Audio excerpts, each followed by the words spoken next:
Hello, heroes. Thank you all for tuning in to Nexus episode number 17. I'm your host, as always, Adam Eastwood, and this week we have a full show of hosts, including a guest host. We have our normal lore-loving, time-altering gamer, David Troy. Hi, everybody. I can't tell you how excited I am for this. Actually, I can tell you. I'm really, really excited for tonight's episode. We got a lot of stuff to talk about and a lot of great people to talk about it with. Mm-hmm.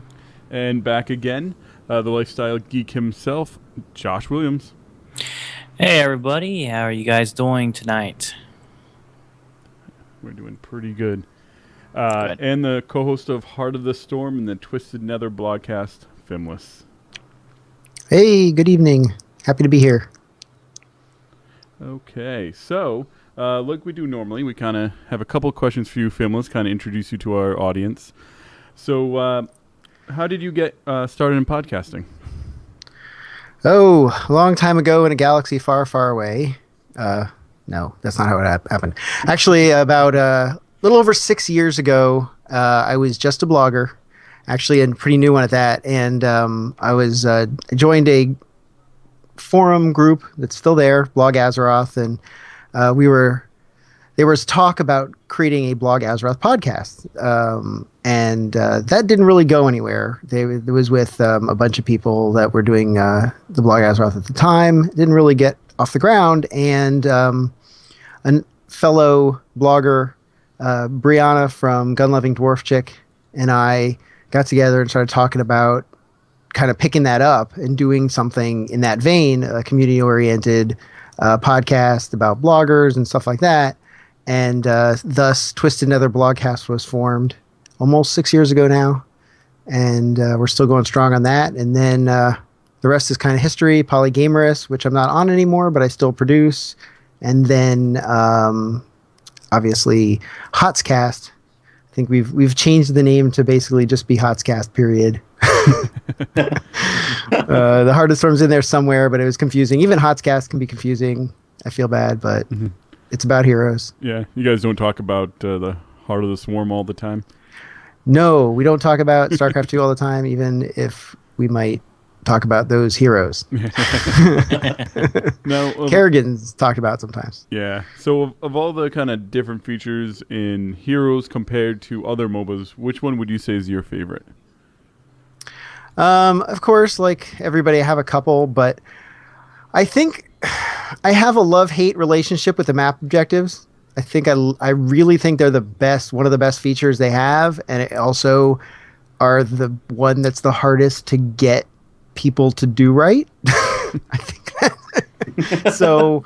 I love them, but I like, and if you've heard me say, I really wish they had a map that didn't have them, just so like when I get so tired of people not doing them, I could just try to do that map. You know, at some point we could do custom ones so that I could just kind of cool down a bit.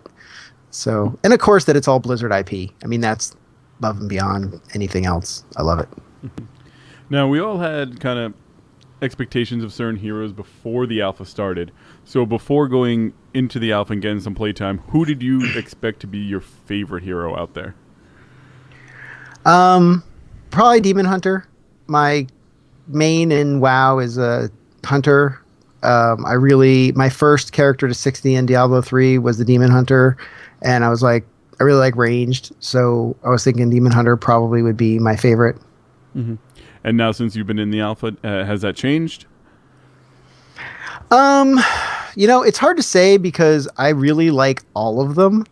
It's one of those, like, I like them for a little while, then I get tired of playing it, then I want to play another one. So I really like the Demon Hunter. It's the first I got to the 10 played games, so I unlocked her second color. But I really enjoyed Abathur when I was playing Abathur, and I really liked Muradin when I was playing him. And so a lot of it is just kind of what I like at the time and rotate through them. But I really do still like the Demon Hunter quite a bit, so it probably stayed pretty close. Pretty close. Yeah, I mean, I agree with you 100%. I kind of felt the same way where as I play different heroes, I'm like, oh, I really like this one. I like this one. So it's like they're all fun kind of like their own way. Yeah, at first it was Abathur I didn't like at first. And then even him, I found out I liked him after I played enough games with him. Yeah, so. And once people actually know how to play with them on your team and not just ignore the things that you need to do. It's much better. Yes. So, Josh, we're going to kind of kick off our week in gaming. What have you been up to? What have I been up to is Heroes of the Storm. That's basically what I've been playing. I just picked up Infamous, or renting it for about an hour ago, so I'm not far into that for PlayStation 4, the new one. But mainly Heroes of the Storm, playing the crap out of it. Mm-hmm. No, I think that's all of us. Yeah, nothing. It's kind of hard not to. Exactly. I mean, I want to play Diablo because they got that 100% XP bonus this weekend, but it's like, I'd rather play Heroes. Yeah. David, anything other than Heroes that you've been playing? Well, we spent 2 days on Garrosh and Siege of Orgrimmar, and that's all I'm going to say about that, because it didn't go as well as we'd like. Other than that, I spent a little bit of time in Hearthstone, but really mostly in Heroes. Got a chance to play Demon Hunter. Did a lot of Demon Hunter, like you were saying, a lot of fun. I feel all the jumping around and shooting. I feel like Spider-Man. Yeah, and I really love it when you get that second vault. Then you really start feeling super mobile. I always take that too. Yeah, I do too. I'm always like, I have to take it. I need 2 of them. Yeah, me too. As soon as I get it, I take it. The problem is I still kind of suck, so I'm kind of like sometimes vaulting right into their team. But that's something I'm. Then you can vault right out. Mouse. So it's great. Yeah, yeah. That's why I have to get the 2 of them, right?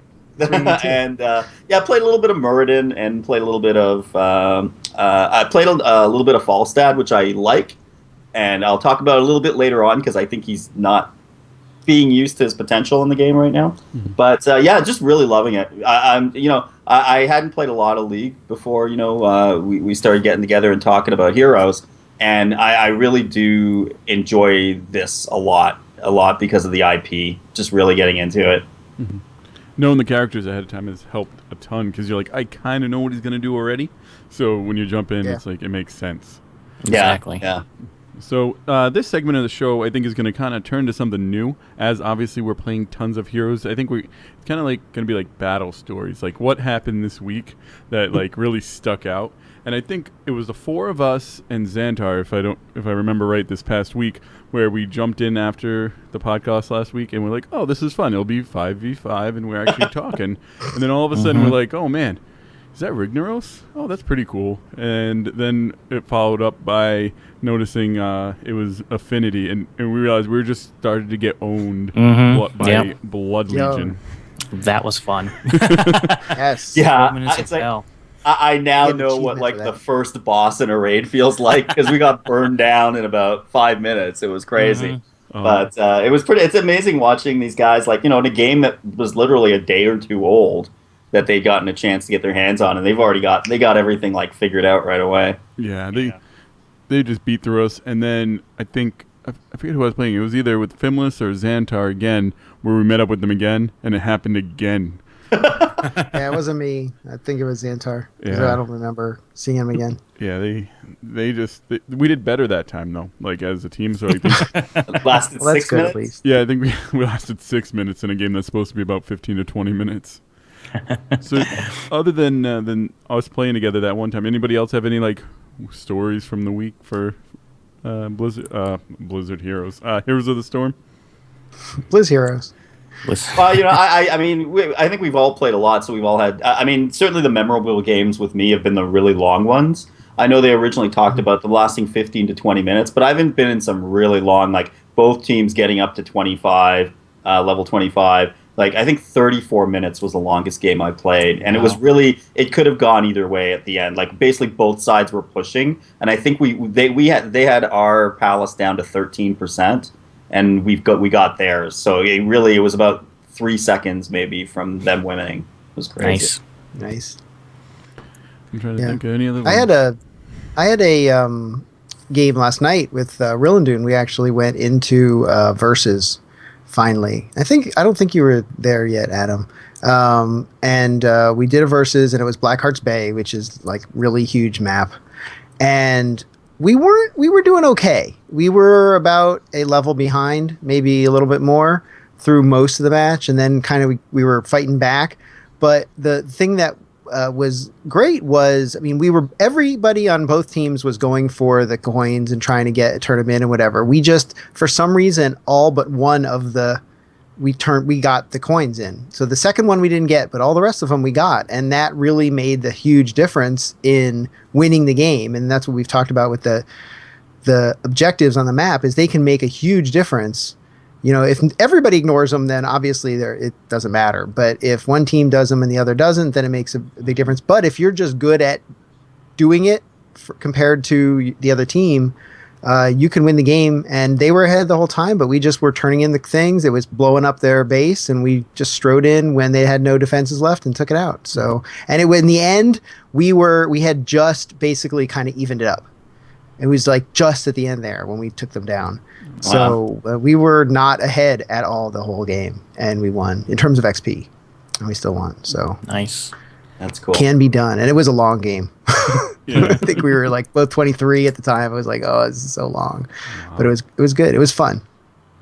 Yeah, it's fun how like some games are so close, and it's like not until the end that you actually know what's going to happen, and it's like those objectives are really what you need to do in order to make sure you're the one that wins.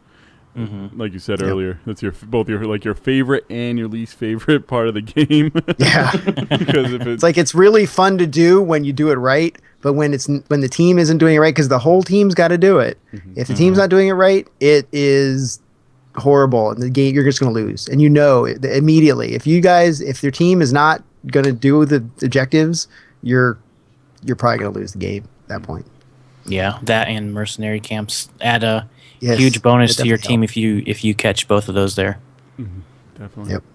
So we're gonna kind of kick off the news this week and talk about Blizzard going to PaxEast this year. Oh yeah. I know for me it's super exciting because I'm actually gonna be there. I have the 3-day passes. Lucky. And someone's lucky. Lucky. I planned this way ahead. I was planning on going. It's gonna be a fun weekend. Now, the big news for Heroes of the Storm, though, is that we're going to see some heroes. It looks like they very specifically put in the plural form and play them, ones that we haven't played before. Who do you guys want to see as the next kind of like 2 or 3 heroes that are going to come out? I want a troll. I mean, I guess maybe it'd be Vol'jin. I think you got to get a troll out there at some point. We got... And maybe some orcs. It still seems like we're a little orc light out there right now. There is. Yeah, there is. All the orcs are in Hearthstone. There's Garrosh. I think so. Yeah. I want Millhouse, Manastorm. I say that all the time. Fimlys wants his gnomes, and he wants his gnomes now. I want my gnome. Yes. We need the little people. They're required. Even if just to punt them. That's all. We need to have them. Yeah, we got a goblin, so we should have a gnome to balance that out. Yeah, right? Where's my gnome? Mm-hmm. Crazy. You're going to start hearing people say, Blizzard obviously likes the Horde because there's going to be more Horde heroes. Yeah, we got like 58 night elves in the game right now, and there's no no trolls. Josh, who do you expect we're going to see? I think they'll announce Chen Stormstout. Because, like I've said last week, he's on all the posters. When you log into the game, he's right there looking at you. So I think he's going to be in it. Trying to think. Some from... That's who I really want to see. Anyone else, I can't think of off the top of my head right now, but definitely Chen Stormstout. A monk in the game I want, because I play monk in World of Warcraft, and I want that. It's funny, we're all like, oh, definitely like Warcraft heroes we want to see. In terms of other franchises, I really want to see another evil in the game. Either Mephisto, Baal. Mephisto. I want Mephisto. Who's the Angel of Death and Reapers? Malthael. Oh, Malthael? Yeah, him. But he's not a prime evil. But he would be cool. He would still be awesome in it. Oh, yeah. Play him. Oh, yeah. See, if they actually... He's just super evil. I don't think he's going to be announced anytime soon, because I think if he was going to be announced soon, they would have made him the free champion to go with the Reaper of Souls Collector's Edition rather than Vala. You think so? I think you got to pay for him no matter what. I think that's he's premium. He's premium. He's too awesome to give out for free. I think. I mean, if you look at who they're giving us a generic hero. It's Vala, but it's still just Demon Hunter. If you look at and there's everyone else is named. We're getting Demon Hunter. Yeah, so I mean, there's Barbarian and Demon Hunter from Diablo instead of and then Diablo, and so I think that's like the cheap ones, even though the Barbarian isn't cheap. It just seems to be like those are more generic, and that would make sense to give for free. While I think Malfi, I don't know if I'm saying it. I probably said it wrong, but whatever. Him, the Angel of Death dude. People would buy him. Put it that way. Yeah. If they think people are going to buy him, they're not giving away for free. They'll make him a $10 hero or even more, and people will buy him. I'd buy him. Yeah, I mean, we got some suggestions in the chat room. Belial, Cho'Gall. I think Cho'Gall would be a heck of a lot of fun. Ooh. Just for all the verbiage that you could come out of him, arguing with yourself. Yes. I wanted, what was it? I wanted Ormrog or the one that goes, not done yet. That one. I want that one. I want that guy. I think he's funny. Wouldn't it be great if you could play humorous. a peon? Yes. Little orc peon. It's the peon. Dog. All you do is get killed. Just run around. You get killed. You can chop wood. Resources. Don't forget that. You throw lumber at them. You collects resources and build up your reinforce your base. Specialist. Oh wow! Yeah, he heals your base really well. Specialist. It's basically what are they in StarCraft? The things that build everything, STCs, STDs, whatever they're called. I guess those can build things. That's good, but that's it. SMCs. I forget. This shows you how much StarCraft I play. I think we're gonna see a StarCraft 2 hero. I don't know which one, but there was a thing on Twitter about one of the developers talking about working on a Protoss, I think. Yeah, it would be Protoss. They said Protoss. Definitely. So I read somewhere they were talking about Minsk. I heard potentially being in the game. What could he really do, though? I don't see what he can do in the game. I don't know. He'd be a specialist. He would sit in the back and just send things at you. Yeah, basically, I guess he could be a commander, since, like you said, sit in the back and call in special units to help or something like that. Yeah, send in ghosts and stuff. Yeah. Yeah, I really think it's gonna be Phoenix. Isn't he the Protoss mine that's stuck in a Dragoon from the original? I didn't play the original, unfortunately. Who's the guy who frees Nova? Didn't we? Isn't there some guy who rescues Nova from the criminal gang, or is he? Are you talking about the Spectre Tosh? Yeah, I think so. Yeah. Oh yeah, Tosh. I forgot about him. He could be. Yeah, Tosh would be good. Yeah. Yeah, no, I think all those are great choices. It'll be exciting to kind of see that. Plus, it'll be really cool because they actually have almost an opening panel for Heroes of the Storm. It's at the 10:30 early in the morning, so I'm like, I have to get there really early, put on my Heroes of the Storm shirt, and wait in line. Get your phone out. Video. See, that's the beauty about this game is there's so many possibility of heroes that you can bring in, and might be someone like Minx, or it could be just a standard person like a demon hunter, but they can just do so much with it. Even they can bring in STVs and probes and zerglings and stuff like that. They can do that in this game. That's what's great about it. Yes, definitely agreed with you. There's so many different ways they can go. I say we make a prediction here. How many heroes, when the game officially launches, will be out? Josh, what do you think? What do we have now? Yeah, what do we have now? 23, I believe. 23. I'm going to say I just say they're going to announce 3 more new characters. That's about it. So about 26. Okay. That's my guess. David? I'm gonna go big. I'm gonna say we got a lot of time before launch, right? And I think they're gonna have to keep the interest in it. I'm gonna say 40. Ooh, that's a lot. I'm gonna say 40 between now and launch. Now, I mean that may not be. That's not beta. That's for real launch. So. And Fimlys, what do you think?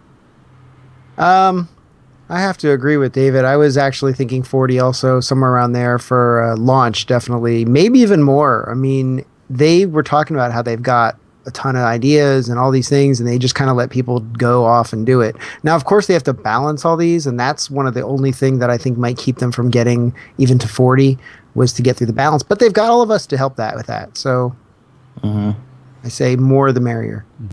Yeah, I think they're Josh will have too much to buy. I think he doesn't want to. Don't give me any His more. wallet's going, no. How much have you spent so far, Josh?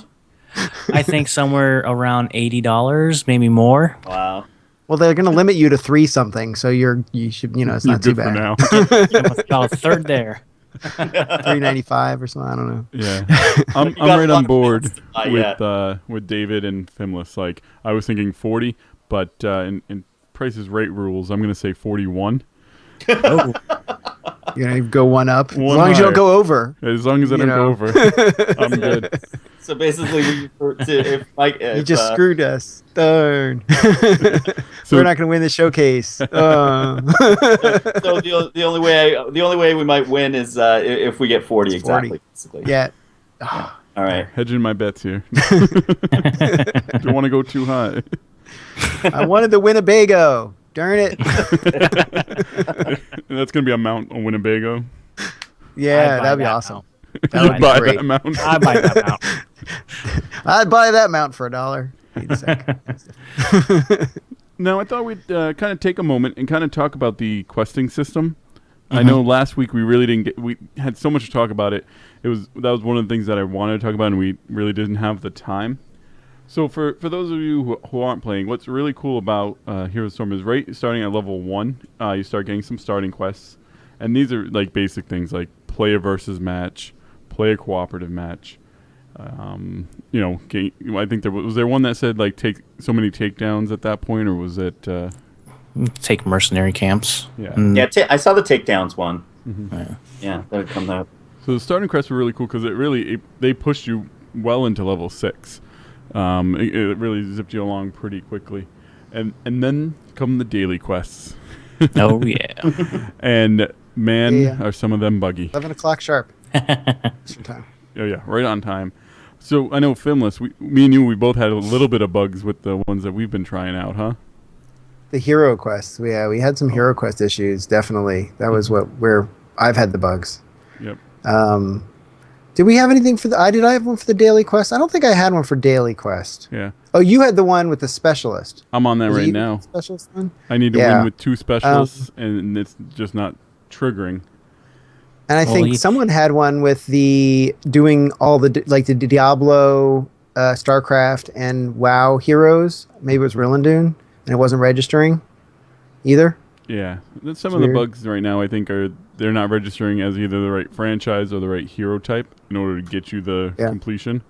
Mm-hmm. So it's Tychus is broken. Tychus is broken, yeah, because that's at level 10. So as you're leveling up, level 10, you get your hero quests, and this is where you really start to kind of learn to play your character a little bit. They want you to use the ability 10 to 20 times on heroes, and Fimlys, that's the one I was thinking of, was the Tychus quest, where we tried everything we could to get it to work, and it didn't work. Yeah, there was nothing we could do. I mean, and you can even tell, like, when you look at the quest, it says, the text of the quest says, do this thing for 15,000 damage, right? Or whatever, I don't remember what the attack is. And then it says 0 out of 20,000 completed. It's like, okay, not right. And it never updated no matter what you did. We thought it was like if you got the buff, like you did it for the Witch Doctor one, if you got a buff for the toads or something, it doesn't count. Mm-hmm. Right, Adam? Was that the one? Oh, no, not the so we Witch thought Doctor, that was the problem. Tassadar. And then we didn't do... Yeah. Oh, it was Tassadar that had the buff? Oh, the buff for the Void. Yeah. Thing. The Void Time Warp. Yeah, Time Warp. Yeah, so those listening, if you're doing the Time Warp, don't take any talents that make it better. Yes. Because it'll stop Take a jump to the left and a step to the right. Oh no! The joke is, but don't take any talents and made it easy. Before you came on, Fim, I was telling Josh and Adam that I was a little late coming in because I got caught up watching Rocky Horror, so that was perfect. Oh, look there! Yeah, I was ties together. Like 20 minutes ago. Big circle. But Yeah, that was a problem. And then, so we thought it was like one of those things where you couldn't take any talents because I kept taking it. And then I accidentally took one the second. I'm like, I'm not going to take him this time. And the first thing I did, bam, I took one. I'm like, oh, I took it. I can't. Oh. So, but then it wasn't it because the third time I went in with him again and it didn't do it. I'm like, oh, it's broken. So I think they're, yeah, I mean, it's okay. I think there is a lot of potential in these quests though, because I mean I remember something really similar in Guild Wars 2 when I was playing it, is that they kind of partway through the game they adjusted it so that your daily quests were basically being used to teach you the class. So all these things that a lot of people weren't doing, like dodging and you know the active combat, it was built around that. So I think I kind of like the way that they're sort of doing that for the hero quests, but I'd like to see them even go a little bit farther. Maybe to kind of get you to go down different talent trees, like, you know, and try things out, like maybe not choose just Path of the Assassin every time, that kind of thing. Like, you know, go with something more interesting. Yeah, bro. I agree there. I think they have potential to do that.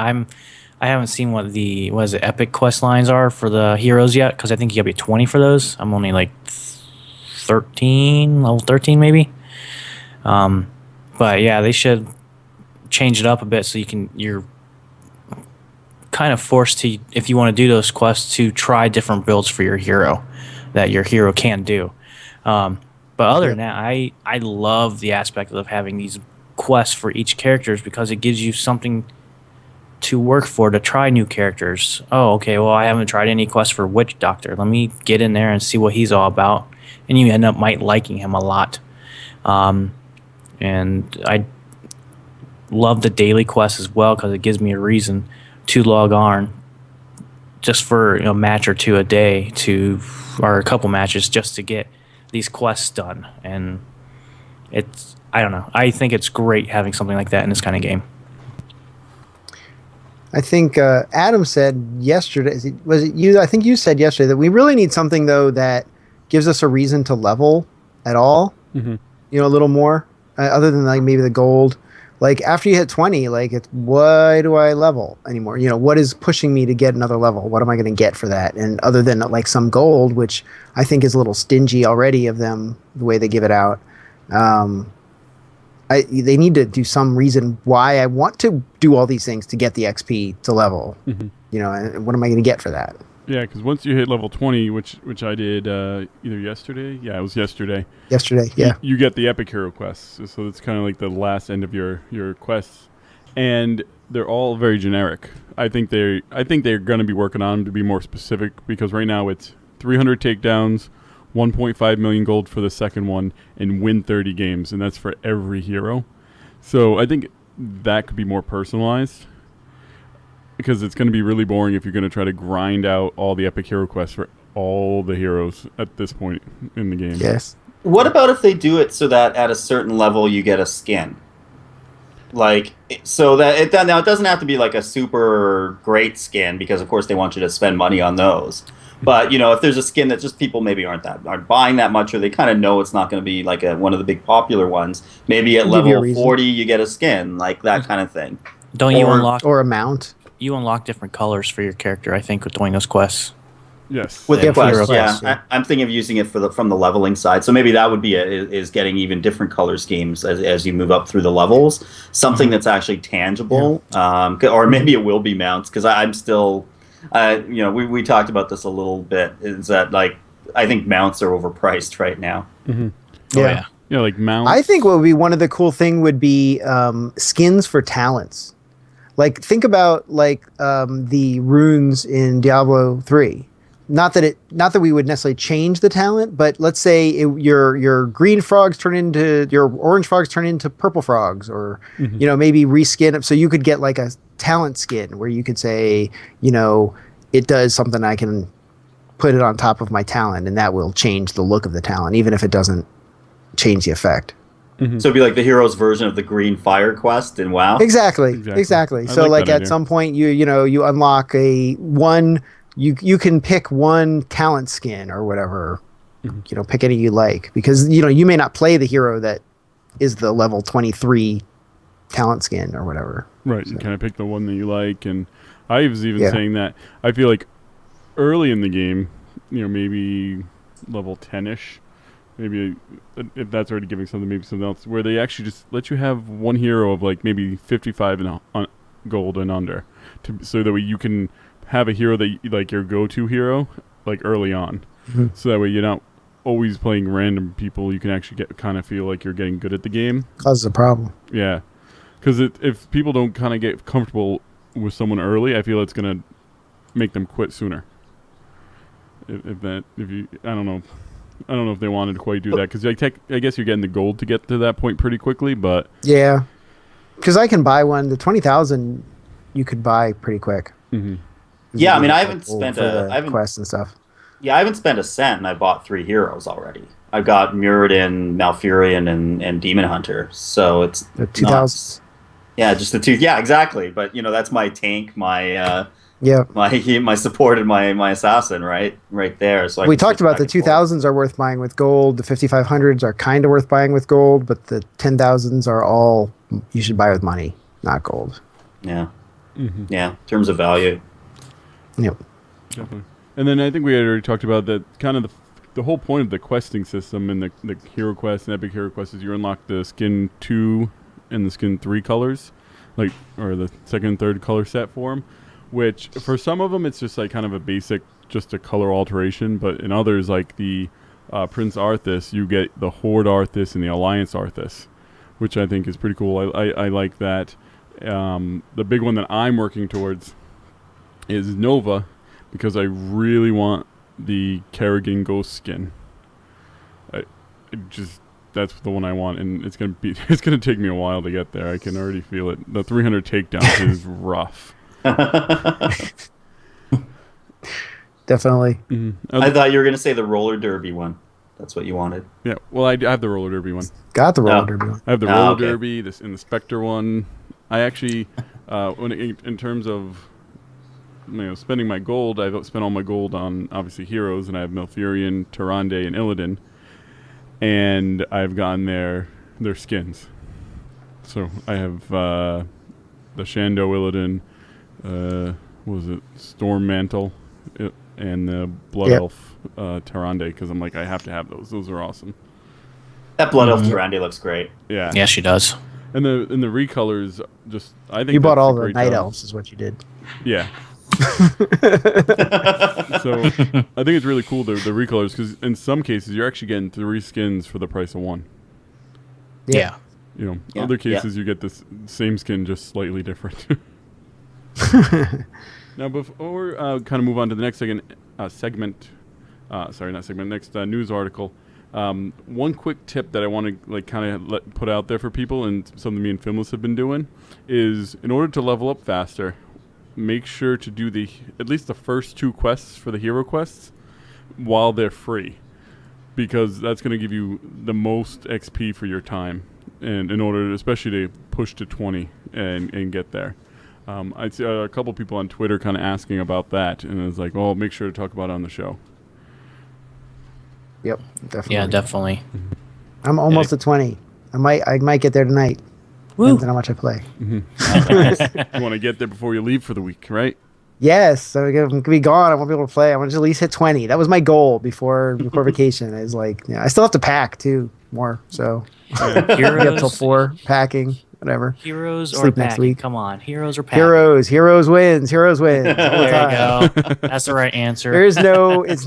There's no question there. Heroes wins. Heroes Like win. And then when I'm falling asleep on my keyboard, I will go pack. Like the plane's leaving in an hour. No, it's okay. It's just a quick 15 to 20 minutes. They promised me. Yeah, don't worry about it. I can play another game. Don't worry about it. Just one more game.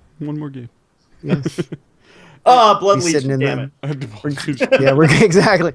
We're 5 going on a minutes. cruise, so we'll be like, we haven't left port yet. I can still log in. I'll be connecting through my phone and be like, okay, one more game. Get my fix.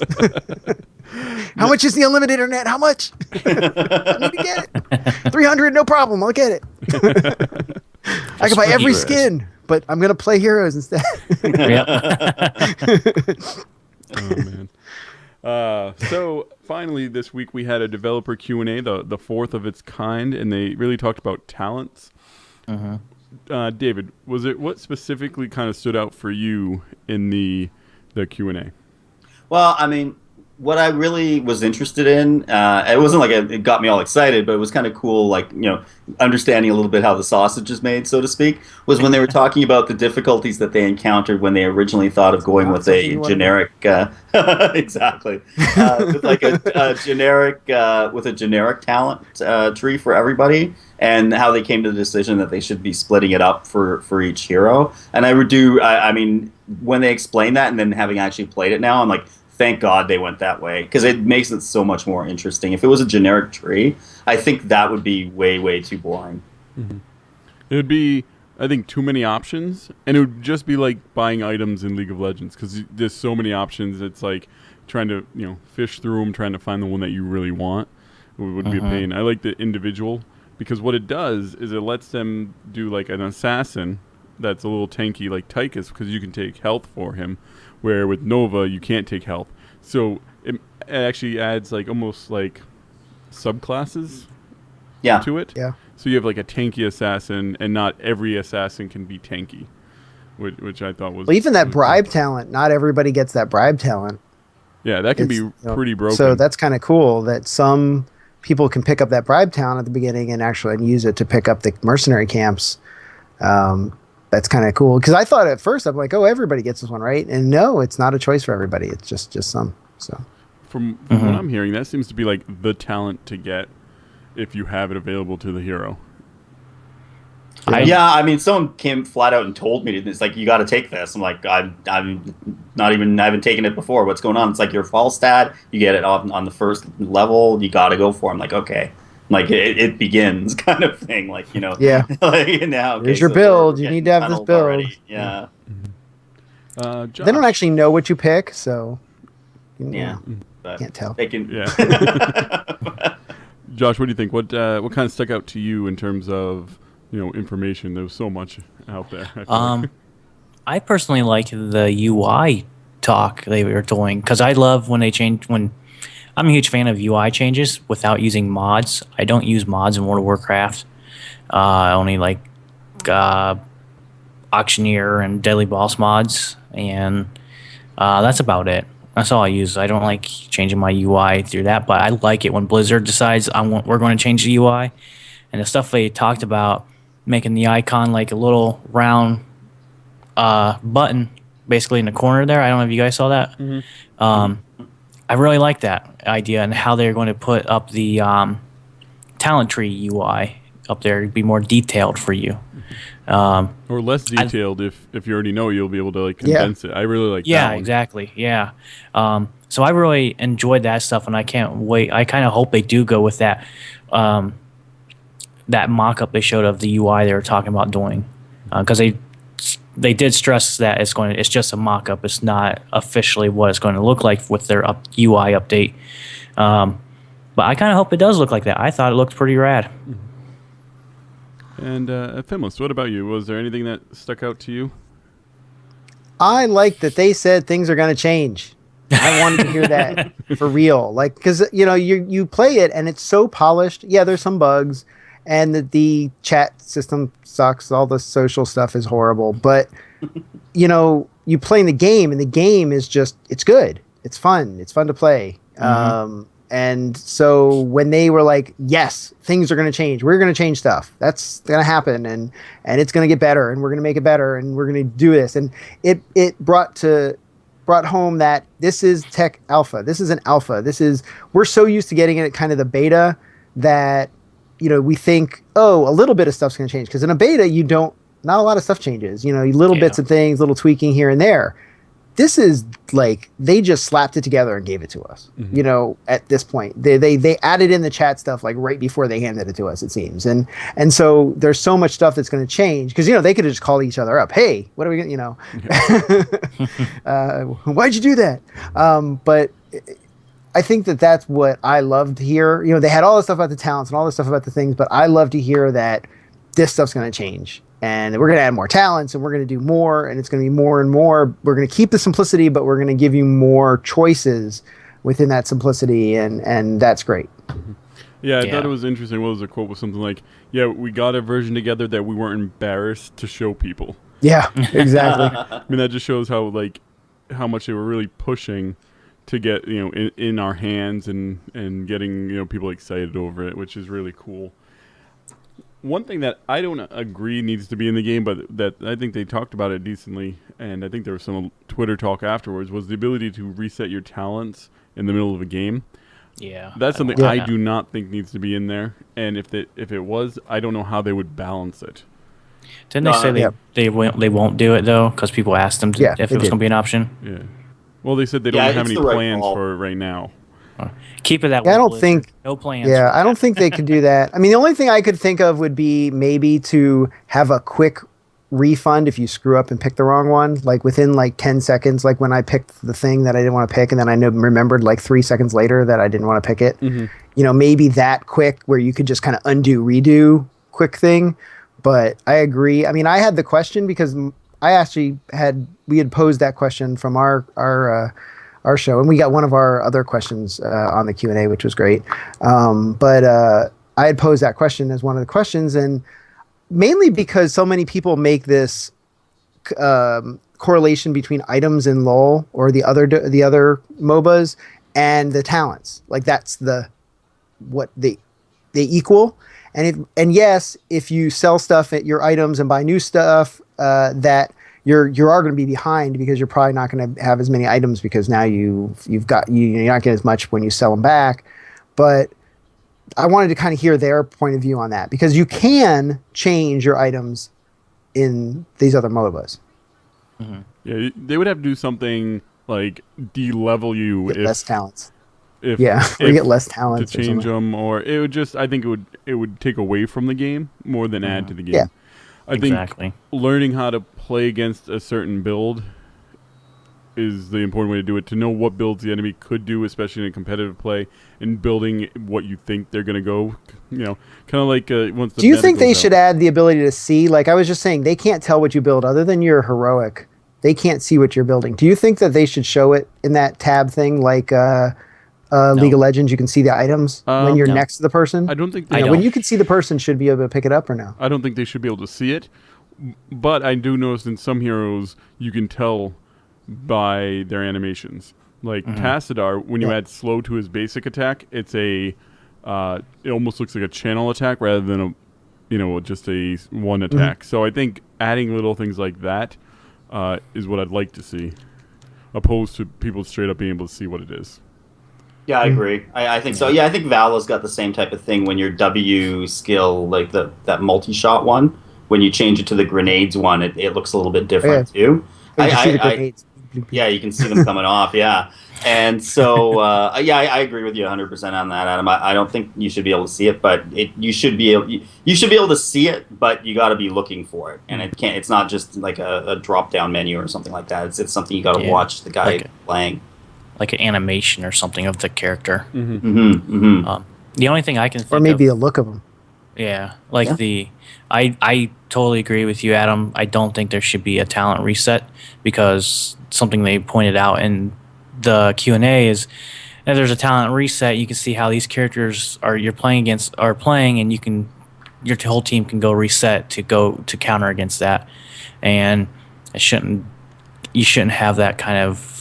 I don't know if it's an advantage because the other team can then respec to counter your attack, which I think this takes you out of the game having to respec. So I agree with you. I don't think they should add that. Maybe like what they were saying about the shortly after you pick your talent, maybe 10 seconds you have the option to. Oh, I didn't mean to click that one. I'll re-click this new one instead. But it's still the same talent level. Mm-hmm. So, you accidentally picked the wrong ultimate, you can go back within like 10 seconds and pick the other ultimate. But as long as you haven't used it yet, right? Yeah. But after that, you can't use it, undo it, redo it, cause it again. After that, you can't go back and reset it. And only to that line, you can't go back to your whole talent tree, just to that level in case you accidentally click the wrong level, because it is possible to click the wrong talent in the heat of battle. I do it all the time. Yeah, me too. And that's something. The big thing that's going to help that too, and I think Fimlys was talking about it all week when we were playing, is he wants hotkeys that let him pick his talents. Which they Of course, said you could that they would accidentally do. hit the wrong hotkey. Right. Yeah, they showed it in the UI too. Yeah, I can just hit the wrong hotkey too. I've done that in League too. Like, oh crap, I didn't want to do that one.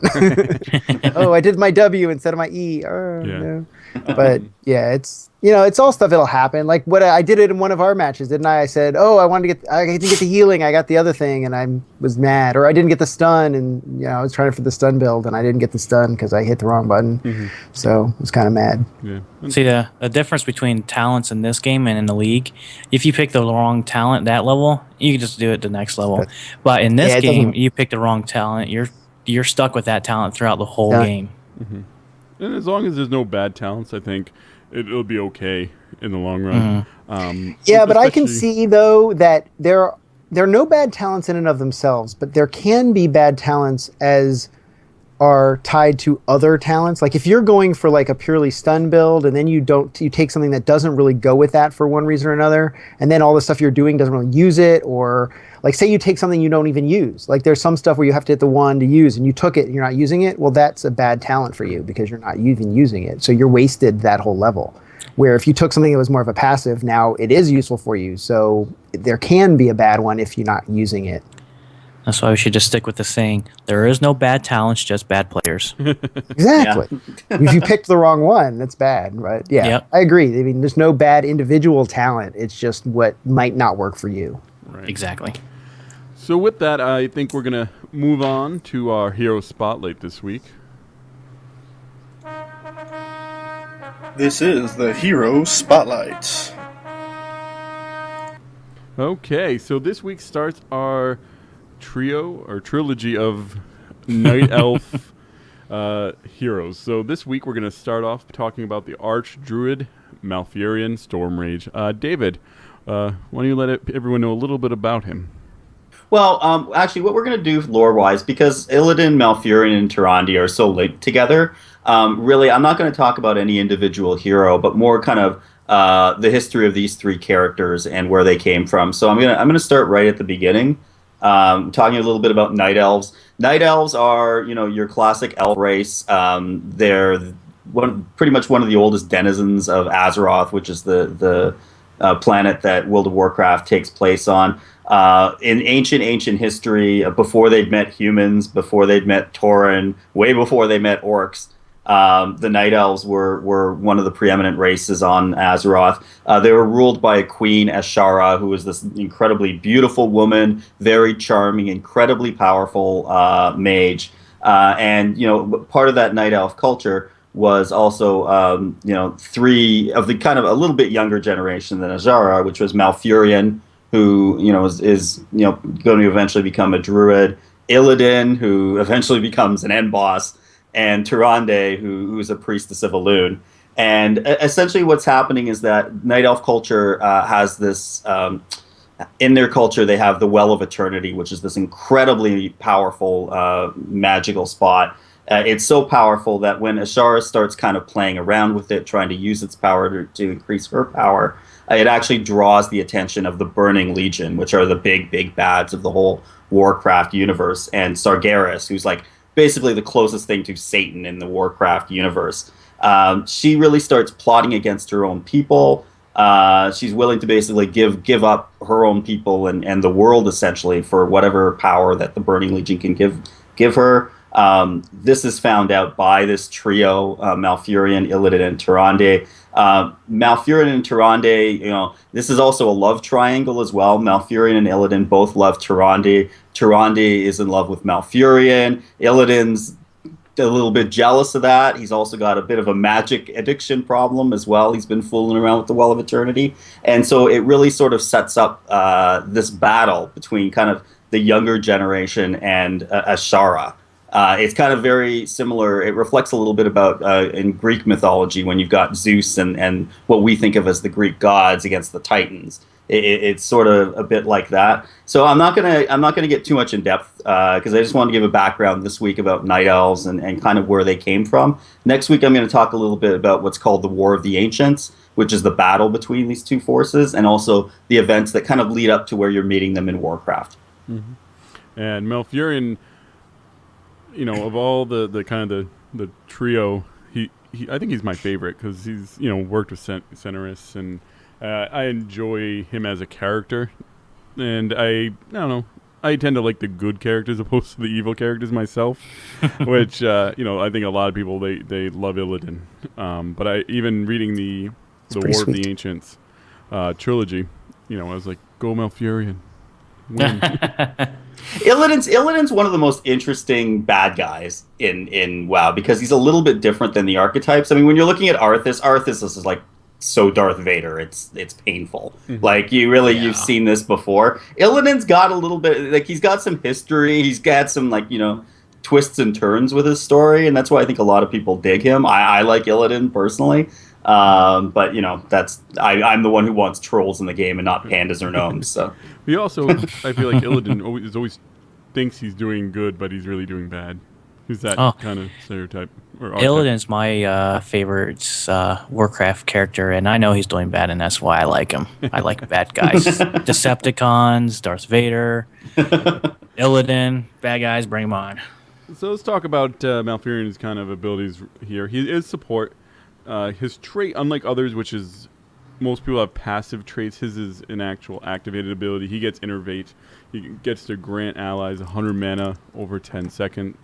And he can't cast on himself, which is kind of a big drawback on it. It's annoying. Yes. His Q is Regrowth, which heals targeted ally instantly, then additional amount over the next 10 seconds, which is his main heal, which is what he does, because he is a druid. That's right. And since he is a druid, he also has Moonfire, which deals damage to enemies within target area and reveals them for 2 seconds. Yes, and then he, as a druid again, is definitely druid, super druid. Entangling Roots is his E. Roots enemies within the target area for 1.5 seconds and deals damage per second. The area goes larger over 2 seconds. It does take a while to start too, which doesn't really isn't really obvious. Mm-hmm. You can get out of it before it catches you. Yeah, it's a short delay, but I feel like it's a long delay myself. Yeah, it's a long delay. Mm-hmm. I like that. I like that talent you can go into where a little treant pops up. Yeah. Oh yes, it's cute. I don't take it anymore because it's not really very useful, but it's cute. it's always so sad near the end when it's pops up and it's instantly kill. Yes. It's almost instantly kill the first time it comes up. Yeah, I know. And his 2 heroic abilities, he has Twilight Dream, which is after a short delay, it deals damage in a large area surrounding him and silences those enemies for 3 seconds. Or another classic druid spell, Tranquility, where he heals health per second to all his nearby allies. Now, in terms of how he relates to in-game, we've obviously said this, he's very druid-like. He's very much a resto druid, where I was expecting him, I don't know, to have every part of the druid in him, and he doesn't do any shape-shifting at all. I'm only almost kind of half disappointed in that part of it, because they do show him shape-shifting at times. And I think maybe they're just saving that for another hero, the shape-shifting part of it, probably like Brol Beermantle. Is that his name? Beermantle? Is that his name? I don't know. But Brol. I think they'll probably say Beermantle's a dwarf last name. But what's Brol's last name? I think the Tauren druid's going to be the one that shapeshifts. Yeah, but Brol, I don't know how much lore you're into. He's known for having that the killer bear side of him. Yeah. So, have any of you guys had a chance to play Malfurion? I know I've been playing him this week to kind of get ready for it. What do you actually feel of his gameplay? Malfurion was the first hero I bought. With in-game gold. Yeah, and because I thought he'd be really cool, and I don't know, I don't like him very much. I'm not really a classic support guy, so maybe that goes into it. I don't find his heal particularly useful. It takes kind of too long to get going. I find, at least, to be of any use, and especially with so much of team battling right now, it never really matters in the end. So I'm not a huge Mal fan, but again, it just maybe that it's not my game style. Fimlys, what do you think? Yeah, I picked him. I got him first also, but it was actually I paid for him. He was my first purchase before I did any, which was kind of silly, but we get the money back anyway. So, I like him. I like him for a lot of reasons. I do play support. I like all the different types. So, I have no problem with support. But I noticed that he do pretty good damage too. Like the first time I actually played him, I mean, against AI, admittedly, I had 19 takedowns, and I participated in those. I wasn't just standing behind the guy, watching him take people down. I mean, I was actually killing a few. I mean, it would be nice to see those last hits just so you know what you're doing, but he was doing pretty well. The Moonfire does a decent amount of damage, just his regular attack, and really it depends on what you spec him into. Because he does have some additional damage stuff you can give, and I think his Tranquility really does a great job of healing your team in team fights. When you get in that team fight and your guys are starting to really all go low, which can happen if you guys are a little bit overmatched, you pop that Tranquility and you've given like another life to your team. Now they have to notice that you did that and stay in and not run out anyway, which half the time they do. And then you're like, no, I tricked you, get in there. But I mean, I think that as time progresses and everybody knows what other people do, you'll see that, and then you can get in, and when we're talking to each other, go, okay, Tranquility, go, I think we'll see that. And I think you also see a little bit of tweaking. Like if that regrowth doesn't really do enough healing, they'll tweak it, if they really think it should be tweaked. And I think maybe that'll help a little bit with his ability to support. But I didn't have later on in the game, that regrowth does a pretty good job of giving an initial boost and then giving people a little more sustainability in lane. Especially if you take the talent that lets you delay it on full health targets. Yes. So as they're dying, they're healing rather than just using it as... Because really, druids are more not reactive, but they put the HOTS on expecting damage, and so you need to play it like that, just like you would in World of Warcraft. Preventative, yeah. In some ways. Like a disc boost? Preemptive. Yeah, preemptive healing. It was a P. Josh, what do you think? I rather like him a lot. My first character in World of Warcraft to get to 60 or end game was Druid during Vanilla WoW. And if anyone of you guys played during Vanilla WoW, if you're a Druid, there was no such thing as a bear tank, a cat DPS, or a boomkin. If you were any of those, you were not raiding. You had to heal. That's how that game was, because the gear was set for healing. So I healed in level 60 World of Warcraft, and I really liked the Druid healing a lot.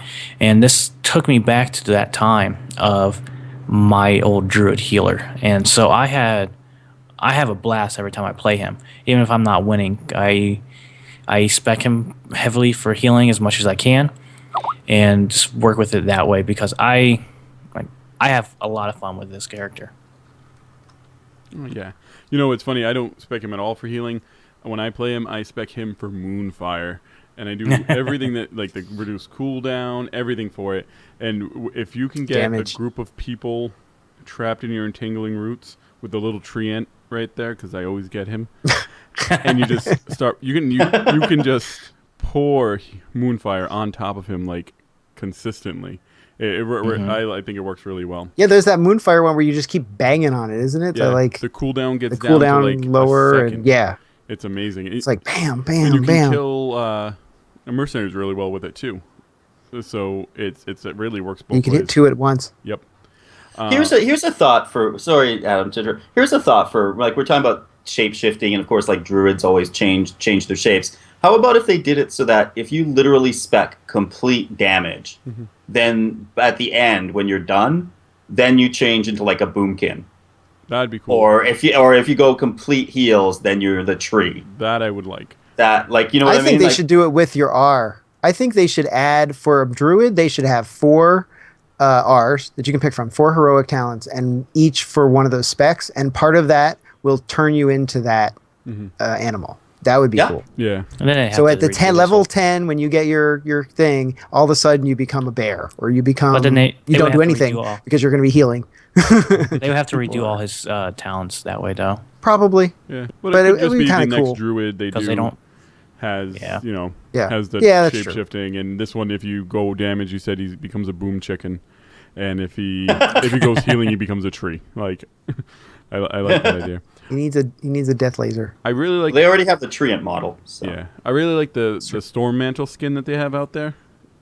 If you've seen it, it's like really kind of more of a dumbed down. It's what, and I was right. It's Brawl Bear Mantle. It's what he wears, and it's if you read the kind of the story behind it, it's when Brawl dies, which is it's an alternate, universe because he's alive in World of Warcraft. He, Malfurion takes up his armor and kind of in homage to him. That's how he fights. So I thought that was really cool. Isn't that like tier 2 or 3 armor for druids? I know it was vanilla druid armor, and I can't remember which number it was. I'm not sure. I didn't play. I haven't played a druid at endgame. So, any last thoughts on Malfurion before we move on?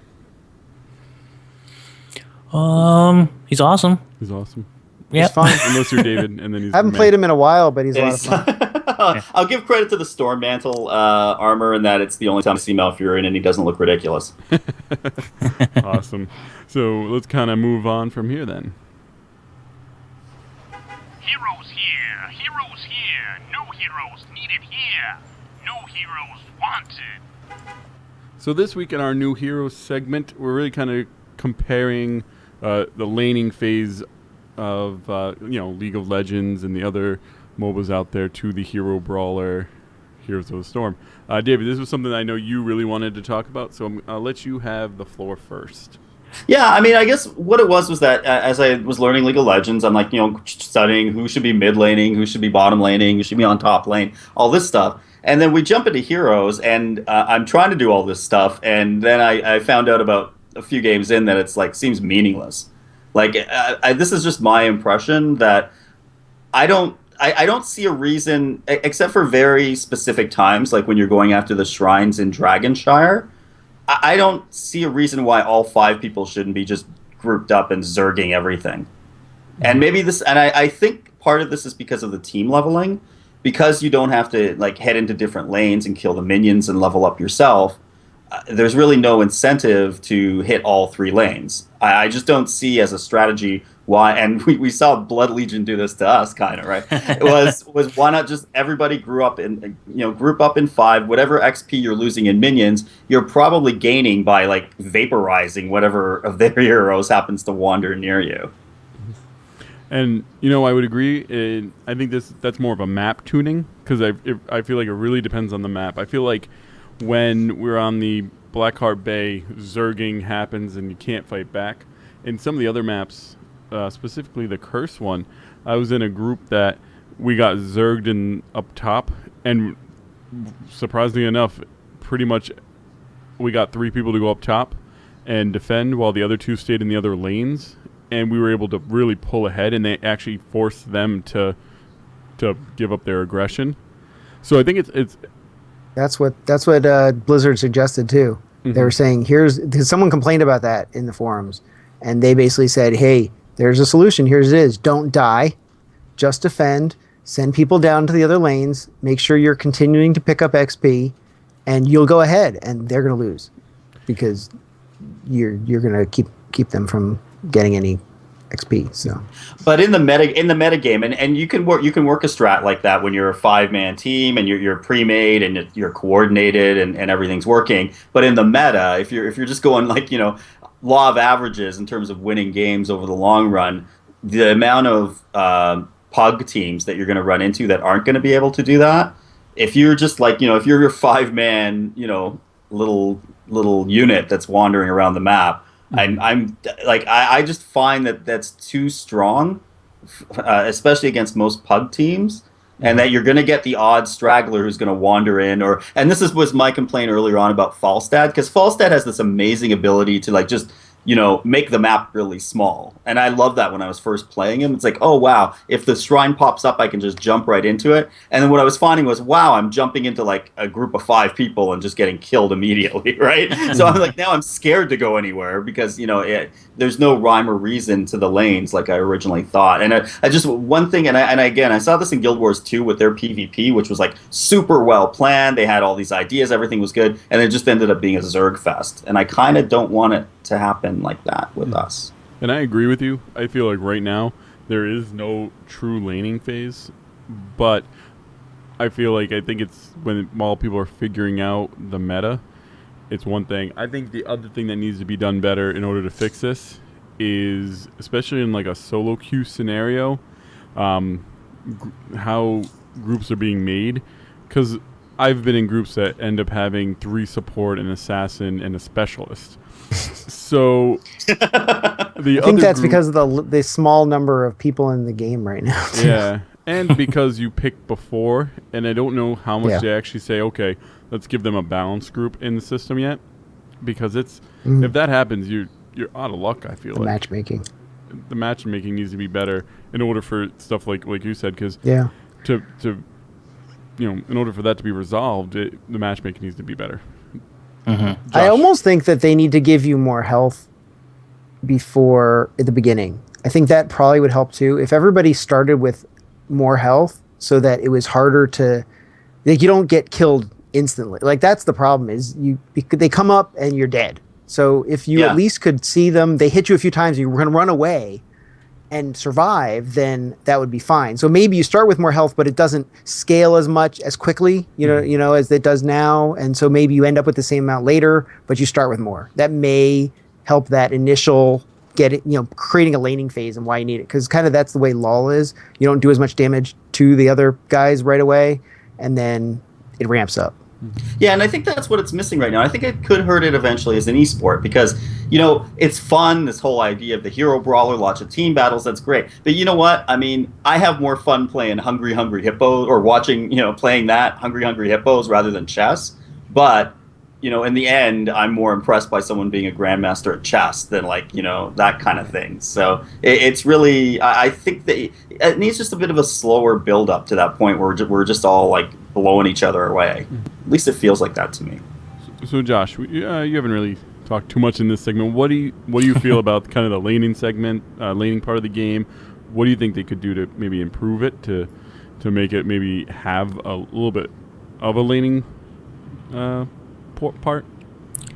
Well, I think if they were to do something to add more of a laning phase, it would extend the time of the matches that they're looking to have, because they're trying to have short matches in this game. If they extend the laning phases to do something to extend that, I think that will increase time that you spent playing inside a single match, and that's something I think they're trying to get away from. I've personally never understood characters being specific to lanes in League of Legends, because I've taken people question me why I play Jinx on top lane. I do just fine with her up top lane. You played with me before and you've seen that. I've done extremely well. I never understood why certain characters are good for certain lanes. And in this game, I think if they were to add that kind of strategy to the game, it will increase the time frame of how long your matches actually take to finish. And I think that's one reason, something that it's not added in there for that reason, to make the match a little bit shorter. So let's kind of circle it back a little bit to what this means for new players. I think what it means is be prepared to not have a laning phase like you might in the other MOBAs you've played. And it also means be prepared for a Zerg to occur, just all out, everyone kind of, running at you. David, any final thoughts on this? I'll let you even have the last words too. No, I think we pretty much covered everything on that. To me, it's just I do feel like it's missing a little bit of the strategy behind it, at least in some of the matches. And I know what we're talking about. They're worried about it extending games. It does. I'll say the longest games I've been in have been the ones with the most team kills. Like we've just been like going back and forth, and it was great. It was a lot of fun. But I didn't really feel there was any strategy behind it. So I would like to see a little bit more of that and less just 5 people sitting around the bootylicious bay guy, and I can't even hand in my coins, and that's it. I called it Booty Bay too. Yeah, because especially, I mean, the other thing too, if you're 5 and you're just hanging around together and you're not getting killed, you lose one person, 2 people, and they're out for a minute. You're stuck because you're not going to be able to go in and even penetrate into that, even if you are organized. You got to wait for them to come out. So I would just like to see them spread us out a little bit more and start using more of the map. Mm-hmm. Okay, I think that will be our show for tonight. I want to thank Fimlys for showing up on kind of short notice. I think it was like 2 hours ago. I said, hey, you want to be on it? Yeah. Was it dinner? Yeah, you're at dinner. You're like, can you be on at 10? I'm like, I think so. You're like, yes, tell the wife I need to be done with dinner now. Yeah, we're leaving. I'm like, okay, I have to leave. Let's go.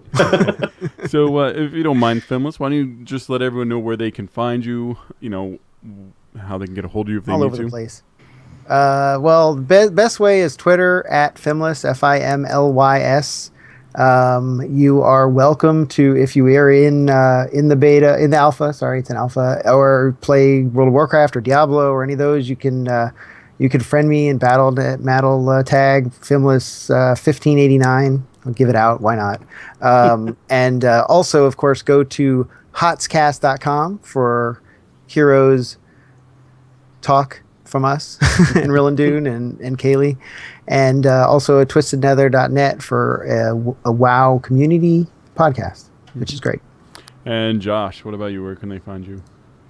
You can find me at Pakawan _AIE. I'll spell that PAKKUAN, then _AIE. I do have another podcast. We haven't recorded in a couple weeks, but it's The Lifestyle Geek. You can find us at the Lifestyle _Geek on Twitter. And stay tuned on there, and we'll be posting updates soon of when we're going to be recording again. Mm-hmm. And David, what about you?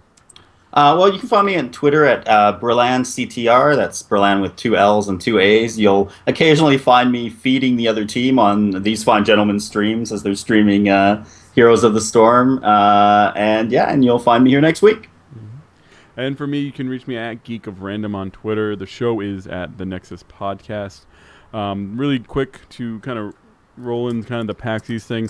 If you have any questions that you might want to be asked to kind of the Heroes of the Storm questions for the developers, there's going to be a Q&A there. So what I'm planning on doing is getting in line and asking at least one question. So send me your questions, and I'll pick the best question. That'll be the question I ask. So email the show at heroesofTheNexus.com. And I'll just pick the best question, and that's the one I'll go with when I wait in line at that point. I want to thank a 5-star review on iTunes from, I'm going to say this wrong, Bulgarican. Thank you for listening, and we appreciate you taking the time to go in and give us a 5-star review. For those of you that aren't in the live audience, you can come watch us live every week at 10 EST at twitch.tv/heroesofThenexus. And you can download us on iTunes and Twitcher and watch the VOD on YouTube. Thanks again for coming, everyone. We will see you all next week, and have yourselves a great weekend. Bye-bye. Bye, everybody. Bye. Do the time warp again. And stop recording. Okay, there we go. See, we did that. The time warp actually worked into Heroes of the Storm. Yeah, that was actually pretty funny.